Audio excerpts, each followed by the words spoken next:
morning, everyone. I am Ms. Nishisha from 9th Youth. Today, we are very honored and very privileged to have with us Lieutenant Colonel Manoj Kumar Sinha. He is a retired Sena Medal. Good morning, sir. We are very grateful to have you with us. Good morning. Welcome you to Countryside International School. Thank you. Sir, हमने आपके बारे में और आपकी army की journey के बारे में बहुत कुछ सुना है और हम आपसे आपकी इस जर्नी से कुछ जानना चाहते हैं और कुछ सीखना चाहते हैं। तो सर, आप हमें बता सकते हैं आपको इस भारत की सेवा करने की और भारतीय सेना में भर्ती होने की प्रेरणा कहाँ से मिली? ईमानदारी से बताऊं तो मैं भारतीय सेना में सिर्फ नौकरी करने गया था। ऐसी कोई विशेष वो अच्छी बात नहीं है। मैं नहीं कहूँगा कि आप लोग मेरा अनुसरण करो। आप लोग अभी से उस प्रेरित हो, ये बहुत अच्छी बात है। तो मैं बस नौकरी करने गया था, लेकिन जब सेना में जाकर देखा मैंने कि, और उसका कारण ये भी था कि मुझे देश में उतनी जागरूकता नहीं थी देश के बारे में। जब मैं आपकी आयु का था तो मुझे देश में कोई प्रॉब्लम दिखती नहीं थी, सब कुछ अच्छा है, बढ़िया चल रहा है और बहुत सुंदर लगता था मुझे।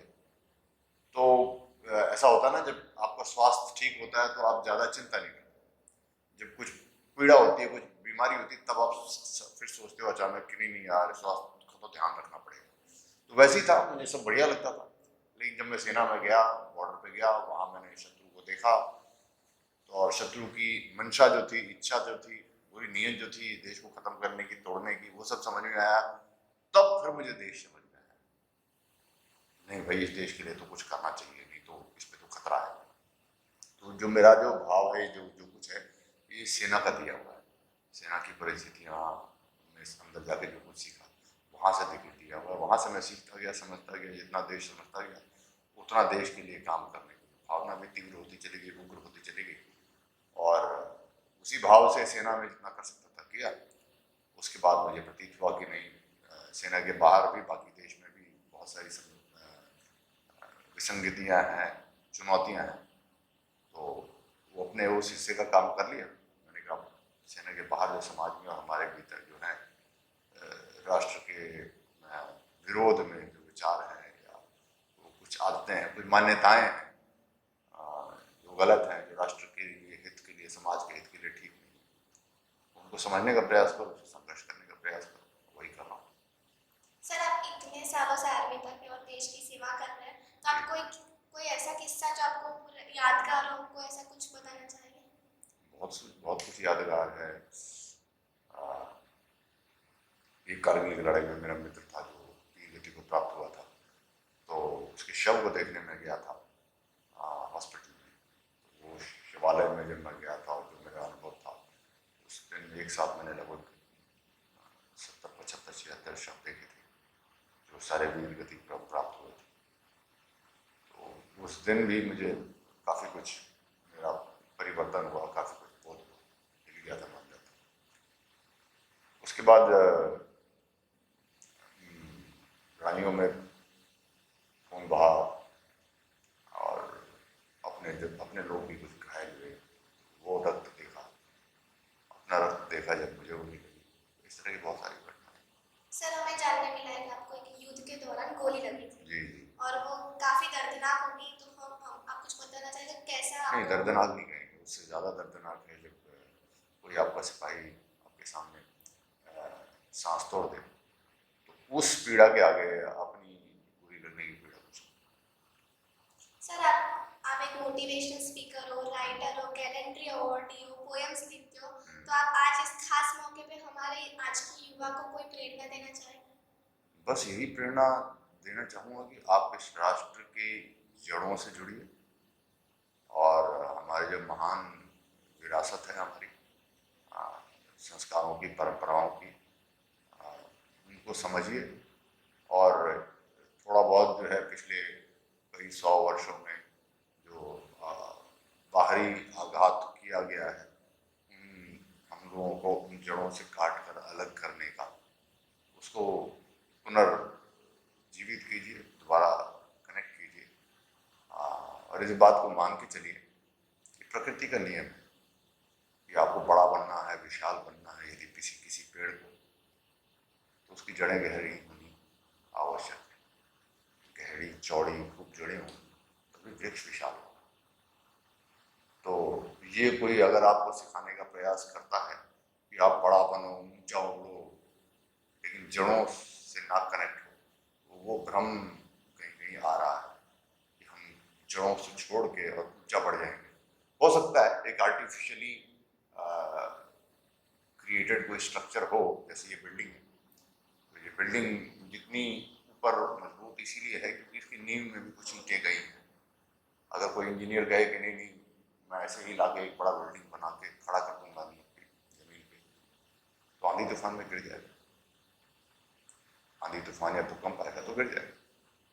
वो बात समझिए। उसी प्रकार पेड़ भी है, उसी प्रकार हम है, हमारी संस्कृति हमारी सभ्यता जो है, हम अगर जितना हो सके नीचे तक नहीं जाएंगे, फैलेंगे नहीं जमीन के नीचे, तो ऊपर चाहे आर्टिफिशियली चमका दिया जाए उस पेड़ को, कृत्रिम रूप से थोड़ी देर के लिए लुभावना भी कर सकते हैं, लेकिन वो दीर्घकालीन नहीं होगा, वो गिर जाएगा सब, आंधी तूफान है, बस वो बात है। बाकी सब कुछ ठीक है। सर मेरा आखिरी सवाल ये है कि युद्ध के दौरान मतलब बहुत लोगों की इच्छा होती है कि वो लोग एक बार युद्ध में जाए, देश की सेवा करें, पर सबको मौका नहीं मिलता। तो हम जानना चाहते हैं कि युद्ध के दौरान स्थिति कैसी होती है, मतलब आप कोई डरा हुआ होता है, कोई एकदम जोश में होता है, मतलब स्थिति कैसी होती है, डर लगता है ऐसा? नहीं, कोई युद्ध के दौरान स्थिति वही होती है, अपना कर्म करने की जो भावना है, नियति ने सबको नियति सबको अवसर देती है अपना कर्म करने की। तो एक सिपाही को, सैनिक को वो दायित्व दिया गया है, तो वो उसी दायित्व से काम करता है। मैं कोई दूसरा व्यक्ति जो पूरी सच्ची ईमानदारी से अपने कर्म का निर्वाह कर रहा है, चाहे वो किसी भी क्षेत्र में हो, मैं उसको किसी प्रकार से कम नहीं हूँ। तो एक किसान भी अपना कार्य कर रहा है, आपके शिक्षक लोग हैं वो अपना कार्य कर रहे हैं, और एक व्यापारी भी अगर ईमानदारी से कार्य कर रहा है, सब व्यक्ति जो फैक्ट्रियों में लोग काम कर रहे हैं वो अपनी ईमानदारी से काम कर रहे हैं। हर व्यक्ति जो जिस क्षेत्र में है कर्मठता से अपना काम कर रहा है, वही कार्य एक सैनिक का है। मैं उसको ज़्यादा, मैं सिपाही, लेकिन फिर भी मैं कहूँगा कि ऐसा कुछ नहीं है। आपने कहा अवसर नहीं मिलता कुछ लोगों को, जो अवसर मिलता है वहां पर आप उसी भाव से काम कीजिए। और एक और मैं बात बताऊँ आपको कि आप जहाँ भी जाएंगे वहां पर कुछ ना कुछ गलत शक्तियां होंगी, गलत लोग होंगे, गलत विचार होंगे, संभवतः राष्ट्र विरोध में हो, संभवतः इस संस्कृति के विरोध में हो, इसकी जड़ों को काटने के पक्षधर हो कुछ लोग, नैतिक रूप से शायद वो उनका स्तर नीचे हो, तो उनसे लड़ना, उस विचार से लड़ना है। मैं ये नहीं कह रहा हूँ कि उनसे लड़ना है, उस विचार से लड़ना है, और उस विचार तो वो भी एक युद्ध है। उसी भाव से उस विचार से भी लड़ा जाए और उनको समाप्त किया जाए, और एक शब्द में कहें तो वो अधर्म है, उस अधर्म को समाप्त किया जाए, छोड़ना नहीं है जब तक कि वो विचार समाप्त नहीं हो जाता है। उदाहरण दूंगा, एक रत्नाकर नाम का डाकू था, तो नारद मुनि मिले और उन्होंने उनसे बात करी और उसके अंदर का विचार का नाश किया, और वो रत्नाकर डाकू बड़े होकर वाल्मीकि ऋषि बन गए। तो यदि विचार निकाल सकते हैं तो अच्छी बात है, नहीं तो फिर क्षत्रिय धर्म का निर्वाह करना पड़ेगा, व्यक्ति का नाश करना पड़ेगा। लेकिन अधर्म के साथ कोई भी व्यक्ति रहना नहीं चाहिए, जहाँ जिस क्षेत्र में जाए वही यही काम करे। Thank you so much, sir. It was pleasure having such a great dignitary with us today. And even I am very personally very grateful to get a chance talking to you. So, thank you, sir. आपका क्या? My friend.